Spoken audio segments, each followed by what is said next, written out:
Vous venez de recevoir le trophée du PDG digital et des transformations, un prix qui prend tout son sens aujourd'hui dans la fusion Fnac Darty. Comment le digital est-il un pilier dans la fusion? Vous savez, la Fnac a été percutée de plein fouet par la révolution digitale, développement du e-commerce, dématérialisation des contenus, expertise partagée maintenant entre le client et le vendeur. Nous avons fait une très profonde transformation au cours des dernières années avec toutes les équipes et nous avons mis le digital au cœur de notre modèle en construisant un modèle omnicanal qui combine de la distribution physique et de la distribution digitale et qui nous permet aujourd'hui d'offrir à nos clients le meilleur de ces deux mondes, le meilleur du monde physique et le meilleur du monde digital avec des directions désormais unifiées, commerciales, marketing et des outils logistiques et informatiques au service de ce modèle omnicanal. Et donc la révolution digitale est à la base de tout et c'est celle aussi qui nous a permis, parce qu'on a su construire ce nouveau modèle, de réaliser cette opération de consolidation avec Darty qui nous permet aujourd'hui de construire un des grands groupes européens dans notre secteur d'activité, avec là aussi des enjeux d'innovation, de transformation du modèle, parce que la concurrence continue. Sur l'innovation, comment favoriser l'innovation en interne? Est-ce qu'il y a des démarches ou comment faire?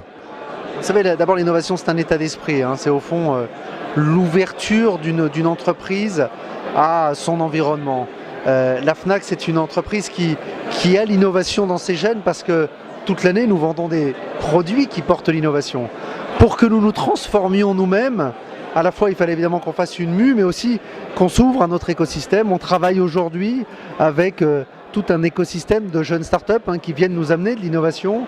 On est partenaire d'un fonds qui vient de se créer qui s'appelle Daphne, qui est un fonds autour du digital et de l'innovation. On a un prix des startups qu'on décerne chaque année.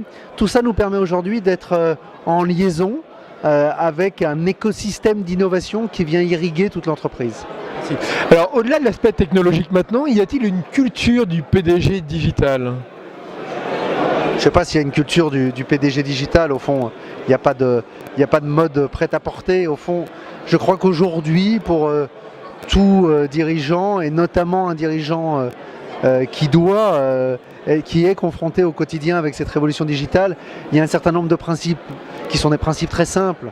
Il faut beaucoup d'agilité, il faut de la curiosité, il faut être ouvert à cette nouvelle tendance, il faut être capable à la fois de fixer un cap, mais aussi d'être extraordinairement vigilant à tout ce que font les concurrents, à ce que font les jeunes entreprises pour ne pas rater un moment clé.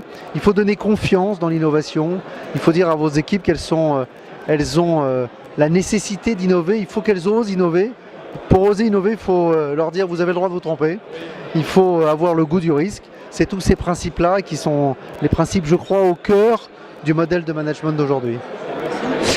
Quel rôle va jouer plus spécifiquement les RH pour la Fnac pour transformer l'expérience client?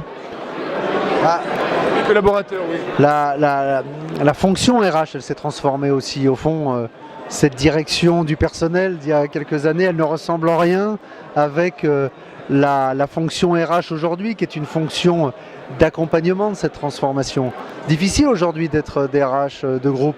Vous devez à la fois gérer les métiers traditionnels, accompagner la transformation. Et donc, moi par exemple, j'ai une DRH qui vient des fonctions d'innovation, de la stratégie, qui n'a pas un parcours classique, mais dont j'étais convaincu que par son expertise d'entreprise, son expertise métier, elle pouvait accompagner, favoriser la transformation de l'entreprise. Et cette fonction RH, elle est au cœur aujourd'hui de nos modèles parce que nos collaborateurs ont besoin d'être emmenés, mais aussi d'être accompagnés, d'être rassurés, d'être formés. Autant de fonctions que doit assurer la mission RH.